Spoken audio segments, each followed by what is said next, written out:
Parce que je suis pas jaloux de ce que les autres y possèdent. Je m'en fous de ce que tu as. Je suis jaloux des qualités des gens.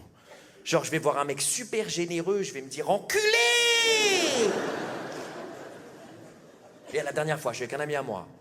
Il m'amène dans une vente aux enchères pour les enfants malades. Déjà au début, je me dis, qui achète des enfants malades? Je comprends pas. Qui vend des enfants malades? Comment on fixe les prix? Je comprends pas l'économie de l'activité, là, je suis dépassé.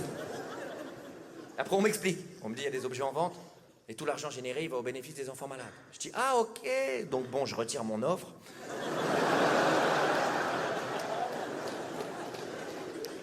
Et tu vois la soirée, tout le monde fait des dons, etc. Il y a des gens, ils font des dons de dingue. Et je devrais être à 100% heureux. Et je suis un peu jaloux. Parce que mon ego, il veut pas être le plus riche ou le plus célèbre, il s'en fout. Mon ego, il veut être la meilleure personne de la Terre. Je sais pas pour qui il se prend. Mon ego, il est dans sa douche, il se caresse, il se dit, on est quelqu'un de bien, nous, hein, on est une bonne personne. Hein. Mon ego, il a pas besoin de porno, il se branche sur des souvenirs de lui qui laissent du pourboire, il est dégueulasse. Très dur à gérer l'ego, très dur à gérer l'ego. Encore plus dur à gérer que les émotions. L'ego... Et l'humain étant profondément humain, on refuse tous les signaux qui devraient nous faire dire qu'une relation, parfois, c'est terminé.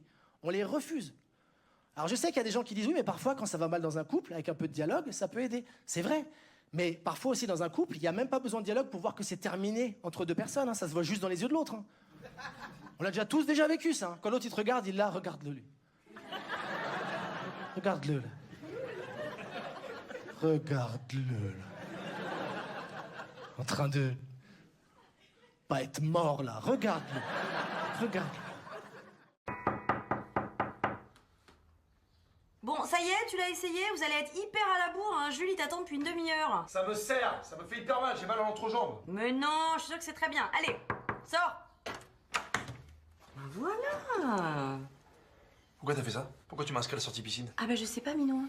Ah moi je pensais que ça te ferait plaisir, hein, vu que tu t'es inscrit à toutes les sorties sportives de la classe de Jules depuis qu'elle est arrivée. La remplaçante de Madame Spire. Comment tu l'appelles déjà? Je sais pas. La Beyoncé locale, je crois. Donc je sais pas, t'as fait vélo, acrobranche, parcours santé. Moi je me suis dit une petite piscine par-dessus là. En plus Beyoncé elle t'a déjà repéré comme le papa sportif de la classe, hein. Ça claque ça, hein? Oh. Tu mets pas un petit jean quand même? Non, foutu pour foutu, j'y vais comme ça. Tu me donneras ta taille en juste au corps parce que je t'ai inscrit à l'initiation danse dans 15 jours. Drôle.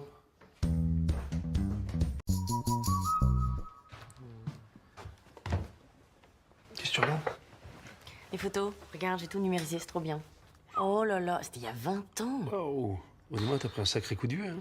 Bah ça va, oui. Je te dérange pas. C'est faux, je trouve que j'ai plutôt pas bougé d'ailleurs. Oh. Bah, toi par contre, tu t'es empâté. Empâté? Ah bah attends. Qu'est-ce que tu racontes? On a l'impression qu'elle était prise hier, cette photo. Ok. Oh regarde, c'est Paul, il avait 1 an. Alors lui, il a morflé. Mais oui. On le reconnaît pas du tout. Comme quoi, on s'en tire bien. Oui, je suis d'accord.